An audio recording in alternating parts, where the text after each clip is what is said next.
This may look like your typical 17-inch PowerBook G4, but nope, it's a rare prototype, and we're gonna explore it today.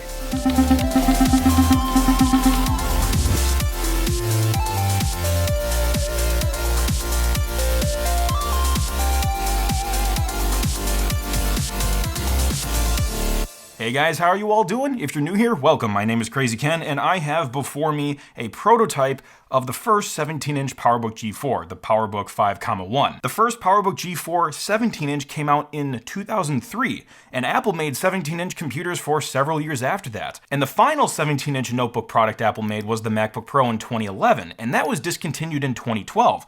So Apple hasn't made a 17-inch notebook in about 10 years. This was the beginning of it in the prototype stage. So I got to give a special shout out to Donglebook Pro for loaning me this unit, and we're going to have some fun with it today. So we'll start by looking at the exterior and see how things are different compared to a retail PowerBook G4. Then we'll open up the lid and look on the inside, and then we'll actually open up the computer and really look on the inside.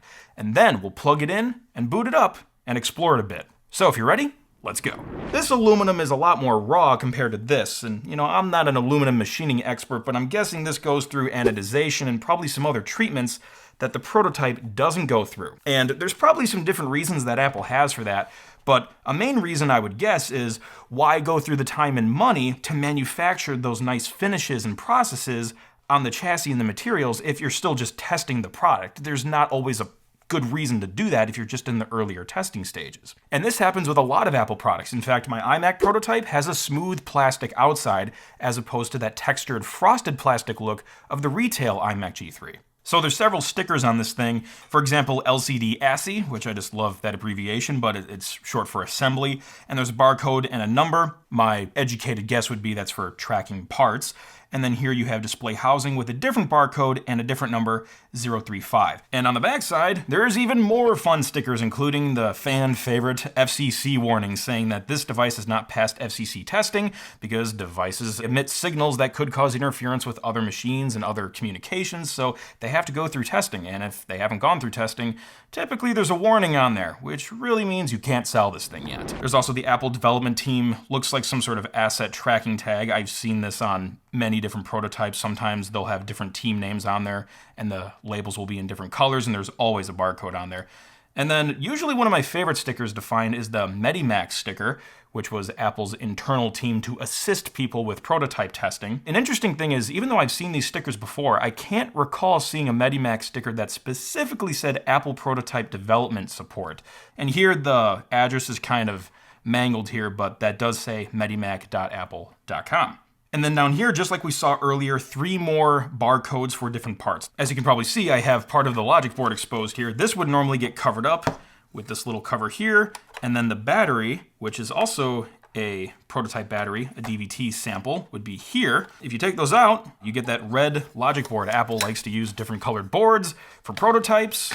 Just like in my iMac prototype, it's more of like a yellow-brown board, but the retail version has a green board in it. And we'll open up this thing soon so you can get even more red goodness. On the hinge here, we have another barcode like we saw earlier with other parts, but we also have some handwriting, and I really like seeing handwriting on prototypes because it really just drives the point home, hey, there's real people at Apple working on these things. They're not just like some big magical Willy Wonka factory. But anyway, so here it says P84, which is the internal code name for this product, and Apple a lot of times will use letters and numbers mixed together, and this one is P84. And EVT is an abbreviation for Engineering Validation Test, which is a stage of prototyping. And essentially, that stage means you have a working prototype now, but now it's time to make maybe 10 or 20 units or so to actually start testing it. So, Engineering Validation Test, EVT. So on the inside, we have yet another fun sticker. This is the configuration sticker, which has little filled-in squares which indicate what parts are being used in this specific build of the prototype. And also, there's another barcode here indicating the top case part. And yes, the top case also has that kind of smooth, shiny metal. Even the trackpad button has a different shine and feel to it compared to the retail version. The bezel is also shiny, has more of that raw aluminum kind of feel and look, and the word PowerBook G4 is not on the bezel. That would happen a lot with certain prototypes. The names just wouldn't be on the product at all. Sometimes there's like a little space space for the silk screen to be applied, but it's just empty. And sometimes it'll just be X'd out with literal X's. But in this case, there's just nothing there. And the keycaps also have little indentations on them, but the indentations seem to be equally spaced in multiple areas. So my theory is that was some sort of durability test, pressure test for testing the keyboard. And you can see those little indentations if you look really closely on the keyboard, and I just think that's really, really neat.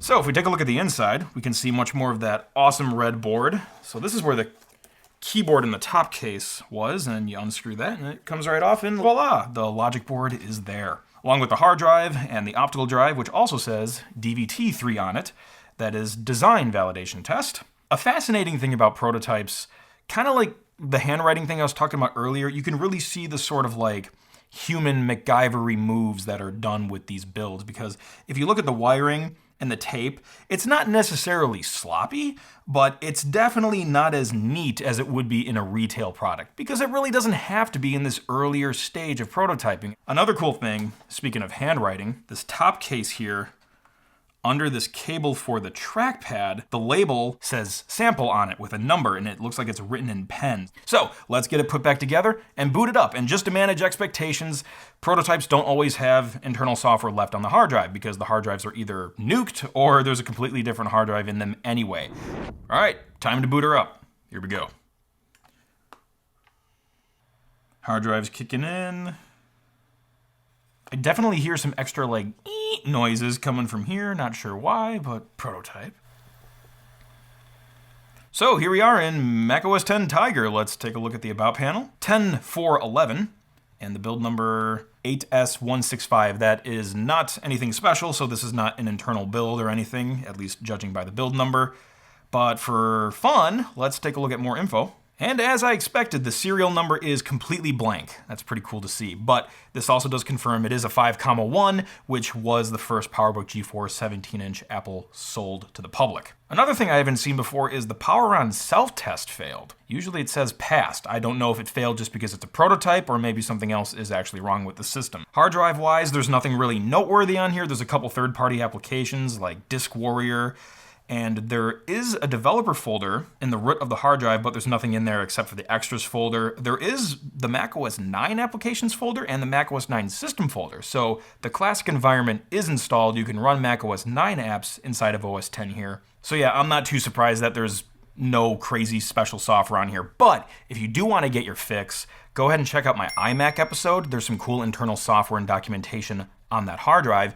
And also, my buddy Greg loaned me his iBook G3 prototype a while ago, and there was some cool internal stuff on there as well. So definitely check out those two episodes. They were a lot of fun, and I have the links in the description. So I think it's really cool to see these prototypes. It's kind of a time capsule showing you how Apple was developing certain products and what they were thinking at the time, because it kind of just humanizes the products and reminds us, hey, there's actual real people with real lives that work on this stuff, and that's their job, and I just think that's really cool to see.